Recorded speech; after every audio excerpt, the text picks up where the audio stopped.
মই এতিয়া শিলিগুৰিৰ পৰা দাৰ্জিলিং গৈ আছোঁ আৰু দাৰ্জিলিঙৰ মানে যিটো ৰাস্তা যিটো অকোৱা পকোৱা আৰু ইমান ঠেক ৰাস্তা এই ৰাস্তাৰে বাছ আহে আৰু এইখন হোটেল পিছফালৰ ৰঙাখন তাতে ৰখাইছে 10 মিনিটৰ কাৰণে আৰু সেই তললৈ চাওক মানে কেনেকুৱা শিহৰণকাৰী ৰাস্তা ন ইমান ঠেক ৰাস্তাত বাছ চলে মানে শ্বিলঙৰ ৰাস্তাও ঠেক কিন্তু তাতে অন্তত বাছ নচলে মানে ইয়াত বাছ চলে এই ৰাস্তা চাওক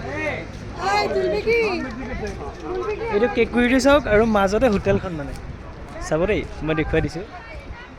হাউ ইণ্টাৰেষ্টিং এইটো চাওক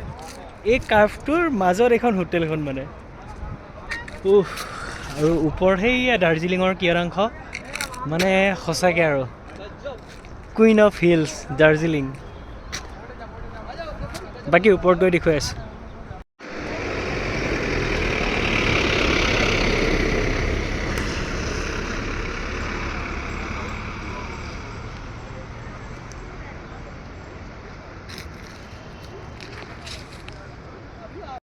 এইয়া তললৈ চাওকচোন তলত মানে কিমান তলৰ পৰা আমি ওপৰলৈ উঠি আহিলোঁ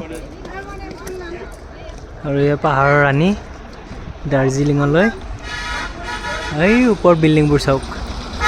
টিকলা টিকলা সেইবোৰলৈ গৈ আছোঁ গাড়ী কেনেকৈ চলে এইটো ৰাস্তাত